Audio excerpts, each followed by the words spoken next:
Just needed to get those authorised. I don't like to let them pile up. Sometimes I sort of wish farming was still like my dad used to do it.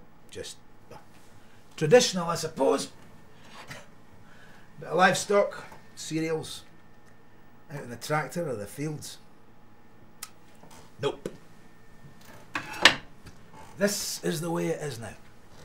I took over when he retired, 15 years ago. I grew up out there on the farm. Different days though. I mean, even the countryside is different. I mean, people used to talk about the farming industry, but that is exactly what it is nowadays. Everybody these days lives in the town or the cities. It's the first thing I did when I took over. I moved into the town. Out there, it's just one big factory. I'm not talking about an actual building. I'm talking about all the countryside. I mean, I'm still a farmer, but I'm out there maybe once a week. It's just massive nowadays. Everything's huge. Food production, energy production, massive business, intensive, high-tech stuff. Oh, my dad would hate me saying this, but it has never been more profitable. Because it's all worked out.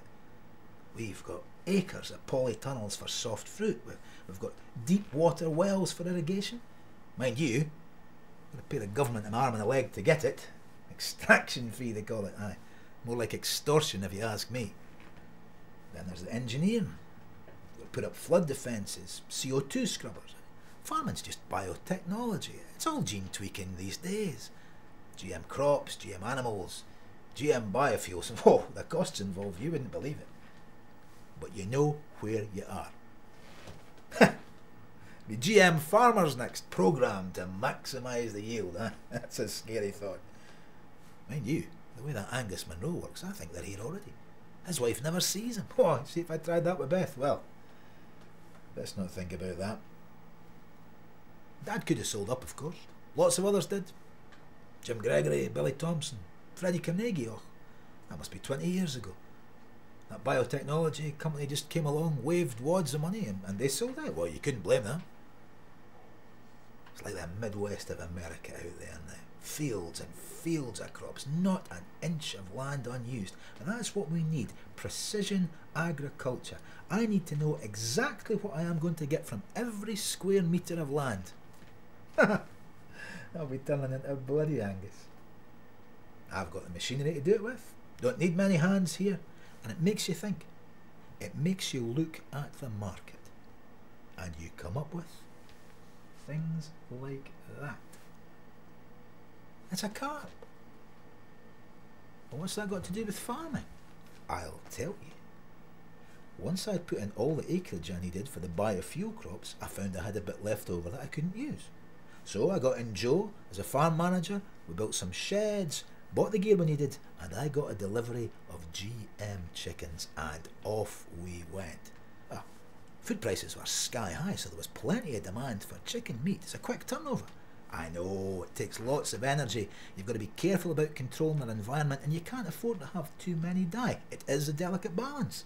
But the GM chickens, remember, they're bred for close confinement. They're tough.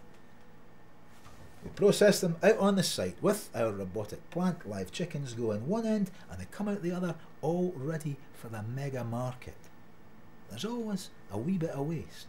That's where the carp come in. We used to throw the chicken carcasses away, not anymore. Now we macerate the chicken waste and feed it to the fish. Why carp? Because there's a market for them. People around here never used to eat them, but that was ages ago.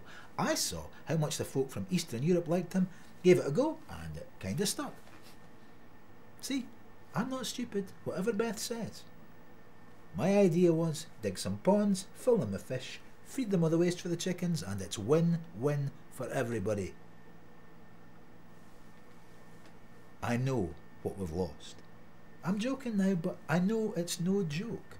But like I said, we have to be realistic. It has to be this way now. I'd love to be like my dad.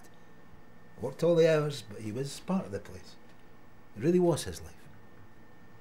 Me, Beth, Sally, we've become townies. A townie farmer. Who'd have believed that?